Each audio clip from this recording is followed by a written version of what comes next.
So since we have a little bit of time left, there's one small thing I'd like to get to last, which was Vanity Fair released this whole article about Star Wars 9, and they have all these behind-the-scenes photos and whatnot. And, it's pretty standard, just talking about the production and the effects, the practical effects and all the locations and whatnot. But one thing in particular stood out to me. And it was, if you scroll down the article, if you're looking at it online, scroll down a bit, there's a photo of Rey and Kylo Ren. They're like in a battle, and it says, "Star-crossed.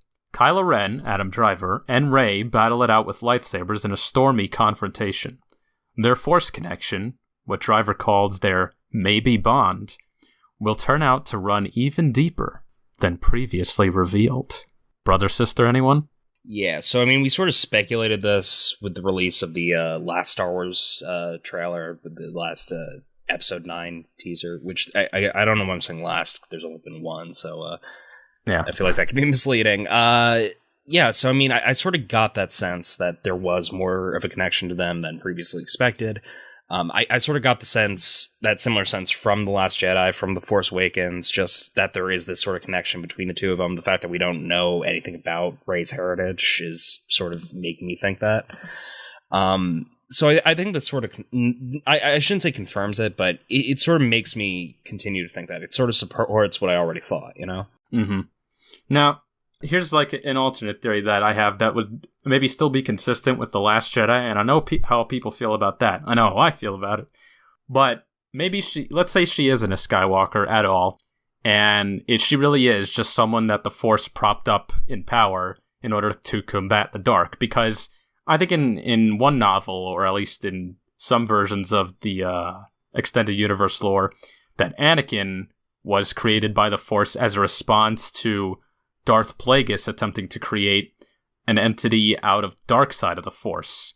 Like, it wasn't that Darth Plagueis created Anakin, it was that Anakin was the response to what Darth Plagueis was doing. So, going off of that, Rey could still just be something, that the Force imbued with more power to stand up against Kylo Ren.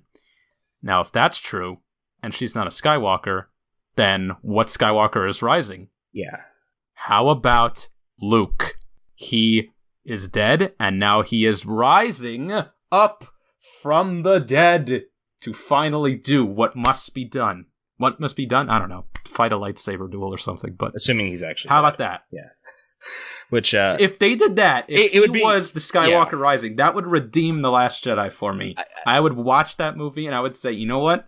This is all good because it has a good follow-up. Yeah, so I think at the very least, this is going to be like the end of the Skywalker saga, Like, no matter it's Star Wars Endgame. No matter what they do, I think that's what they're building up. That's just the end of this saga of Star Wars that's been taking 9 movies to build.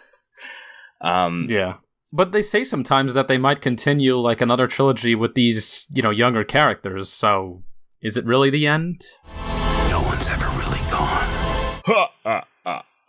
You do the laugh better than I do, but yeah. There it is. Yes. Okay, so the other thing I want to point out about like the promotional materials we've seen for Episode 9 so far, they must be taking fan comments into consideration, because I've not seen Rose once throughout this entire thread. Yeah, I did see a new character. It's somebody next to a Finn on a horse. She looks cool. No, she looks pretty badass. Yeah. Yeah. Better than Rose. Anything better than that. No, honestly, I still think Rose is probably like the worst Star Wars character to date. She's up there with like Jar Jar Binks as just being one of these weird ass mistakes that just slipped by the Star Wars fan base. I just feel bad for the actress. Yeah, no, I'm sure she's fine in other things, but it's just like this one role was just so poorly written, so poorly executed. Like, that's my one big problem with The Last Jedi, Did you see that one video with the Jar Jar Binks actor where he was talking about how essentially because of all of the hate he got for playing Jar Jar Binks, he essentially almost jumped off a bridge? Yeah, which it's terrible. Yeah. Actually did almost jump. Yeah, no, I believe you.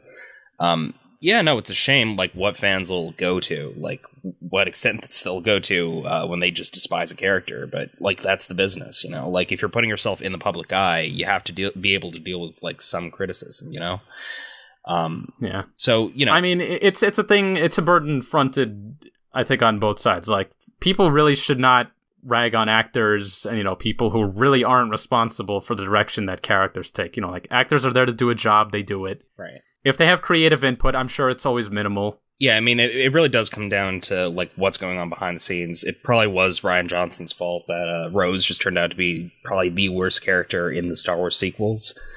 Yeah, well, he wrote it. Yeah, so that's my big problem. So that's all I've got to say about Star Wars. I think that pretty much that went is dark. the end of our time, yeah. You didn't have to bring up Jar Jar Binks' suicide, but whatever. I was going to kill myself. That's terrible. Oh my god, that is going to get us so much hate in the comments. Me so sorry. What you just saw was a segment from our weekly show, the Utterly Nonsense Podcast, which you can find on YouTube, SoundCloud, iTunes, Spotify, basically anywhere you can get your podcasts. To see more like this, make sure you subscribe, leave a comment, like the video, and remember, it's not news, it's nonsense. Thanks for listening.